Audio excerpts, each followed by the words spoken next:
One, two, three, come on. Come on, come on.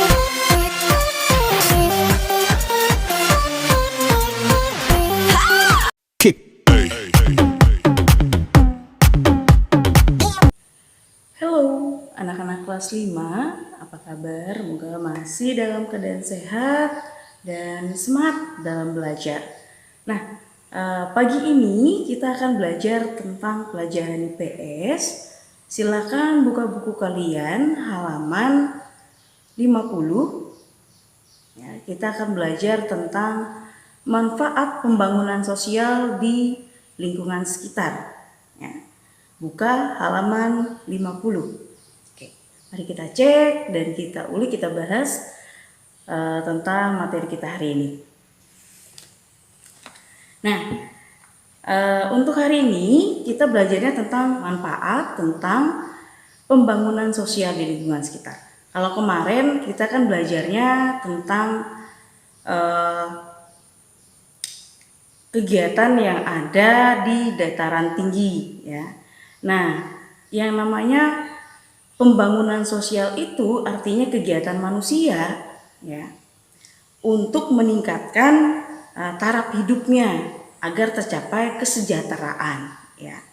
Nah, di buku kalian pun ada di halaman 50 dikatakan bahwa pembangunan sosial adalah segala aktivitas sosial dan ekonomi yang dilakukan masyarakat untuk meningkatkan taraf hidup dan kesejahteraan sosial. Nah, di situ dinyatakan bahwa aktivitas dari manusia ya untuk meningkatkan, yang pertama adalah taraf hidupnya sendiri, kemudian dari taraf hidupnya sendiri itu pun akhirnya tercapailah kesejahteraan sosial. Kalau untuk meningkatkan taraf hidup kita, secara otomatis kita pun harus punya skill atau kemampuan yang ada dalam diri kita yang bisa menghasilkan suatu karya dan itu akhirnya bernilai ekonomi, ya. Contohnya gini, misalnya kamu punya bakat dalam hal menggambar ataupun membuat sesuatu misalnya. Nah, ketika kamu membuat sesuatu itu dan orang lain tertarik ingin memiliki ataupun menyukai apa yang telah kamu buat, hingga akhirnya yang menyukai ini bisa memberikan penilaian, ya. Mungkin awalnya penilaian, tapi lama-kelamaan itu bisa mendapatkan keuntungan dari apa yang kamu miliki, yaitu bakat kamu tadi. Ya, misalnya seperti yang bilang tadi, kamu menggambar atau melukis misalnya. Kamu punya bakat itu, orang tertarik, mungkin awalnya orang-orang akan cuma minta gambarin dong misalnya. Bisa nggak kamu gambarin ini buat saya misalnya. Ketika kamu bisa membuat itu dan orang lain akhirnya tertarik, maka itu bisa jadi suatu pekerjaan, ya, yang akhirnya kamu geluti dan akhirnya bisa menguntungkan, ya, menghasilkan cuan polus, ya, yang akhirnya bisa meningkatkan taraf hidup kamu. Nah, seperti itu ya. Selain itu juga misalnya orang tua kamu punya usaha misalnya membuat kue ataupun membuat rangkaian bunga ataupun misalnya membuat masakan, ya, dimana akhirnya itu, ya, bisa meningkatkan taraf hidup, ya. Mungkin awalnya dikit keuntungannya, tapi lama-lama itu ditekuni terus menerus, akhirnya tidak akan menutup kemungkinan akan menghasilkan yang namanya keuntungan. Keuntungan itulah yang akan meningkatkan taraf hidup kita. Nah, kurang lebih seperti itulah maksudnya dari pembangunan sosial tadi, ya, di mana segala aktivitas manusia itu, ya, dilakukan untuk meningkatkan taraf hidupnya dan juga kesejahteraan sosial. Nah, di sana dikatakan di buku kamu, ya, bahwa pembangunan sosial ini bermanfaat untuk memenuhi kebutuhan spiritual sehingga Masyarakat dapat mengembangkan bakat dan karakternya. Pembangunan sosial ya, untuk membentuk atau mengembangkan bakat dari masyarakat ya, agar bisa memenuhi kebutuhannya dan akhirnya bisa mengelola, memanfaatkan segala sesuatu yang dia miliki dan sekitarnya, hingga itu bisa membantu dalam meningkatkan kesejahteraan hidupnya. Misalnya nih, di sekolah kita punya kegiatan ekstrakurikuler. Ya. Kegiatan ekstrakurikuler di sekolah kita itu banyak, di mana semuanya itu ya dibuat untuk meningkatkan bakat dan kemampuan kamu.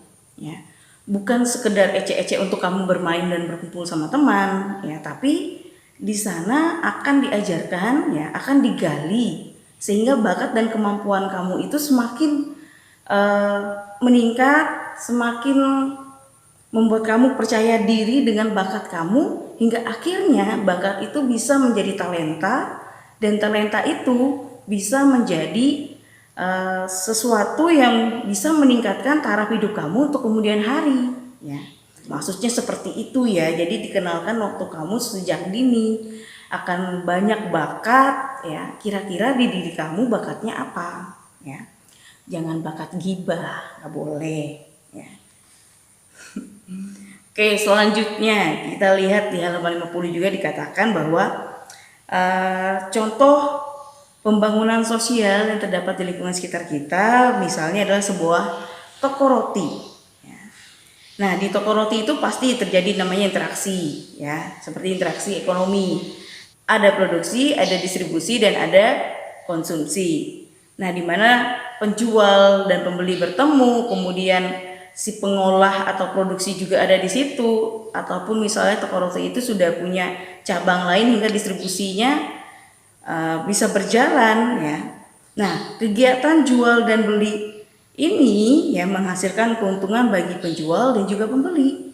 Penjual ya mendapatkan keuntungan untuk bisa membeli bahan kembali ya. Kemudian bisa mempekerjakan orang yang bekerja di tempat dia, dan juga untuk pembeli dia akan merasakan kepuasan dari apa yang dia beli. Hingga jika kita memberikan kepuasan kepada pembeli kita ya, apa yang kita tawarkan seperti toko roti tadi, dia menjual roti, dan ketika pembeli itu menyukai dan rasa puas dari apa yang dia sudah bayar, ternyata itu memang enak, memang lezat ya, maka untuk kemudian hari dia akan tetap berada di toko roti itu. Dia akan tetap mengkonsumsi, berapa hari jeda dia beli lagi, akhirnya jadi pelanggan tetap ya. Sehingga si penjual akan semakin meningkatkan bakat dia, kemampuan dia dalam mengolah roti. Nah, jadi kalau kamu punya bakat, punya talenta, kemampuan, gali itu sedikit demi dikit sampai akhirnya benar-benar mencapai yang namanya profesional ya. Mungkin kamu sekarang masih kecil, masih aku kan belum bisa buat apa-apa, Bu. Jangan seperti itu. Justru kalau kamu punya bakat, entah itu dunia musik, dunia masak, dunia prakarya, latih terus, dicoba terus sampai akhirnya benar-benar mantap nih, sudah bisa menghasilkan sesuatu yang kedepannya adalah menguntungkan bagi kamu dan bisa meningkatkan taraf hidup kamu. Nah, contohnya seperti itu ya. Jadi tujuan ataupun manfaat dari pembangunan sosial ini adalah meningkatkan bakat dan kemampuan kamu untuk bisa meningkatkan taraf hidup kamu ataupun taraf kesejahteraan sosial ya. Jadi bila kamu punya bakat sekarang, geluti ya, kemudian latih terus, jangan patah semangat, tetap berlatih sampai akhirnya kamu benar-benar memiliki dunia itu, dunia bakat kamu, kemampuan kamu diolah, dilatih setiap waktu sampai akhirnya bisa tercapai yang namanya profesional dan bisa meningkatkan taraf hidup kamu dan juga taraf kesejahteraan sosial. Contoh nih untuk YouTubers baru ya.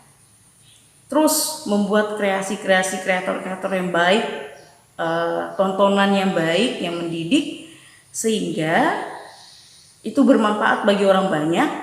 Jika subscribernya semakin banyak, jam tontonnya semakin banyak, maka tidak akan menutup kemungkinan bisa menghasilkan uang.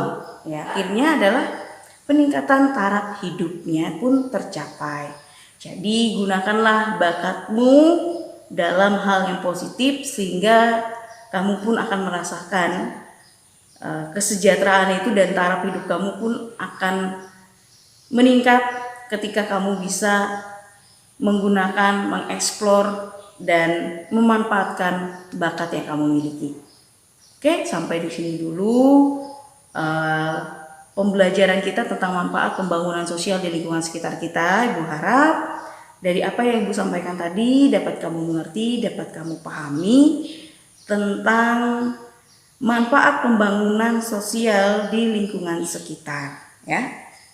Nah, untuk latihan di rumah halaman 55 nomor 1 ya. Silakan kamu jawab di buku latihanmu dan dikumpulkan pada waktu yang ditentukan. Oke, sampai di sini dulu pembelajaran kita. Sampai ketemu lagi di pembelajaran selanjutnya. Tetap semangat, tetap sehat dan tingkatkan bakat dan kemampuan kamu selalu. Sampai jumpa. 1, 2, 3, come on!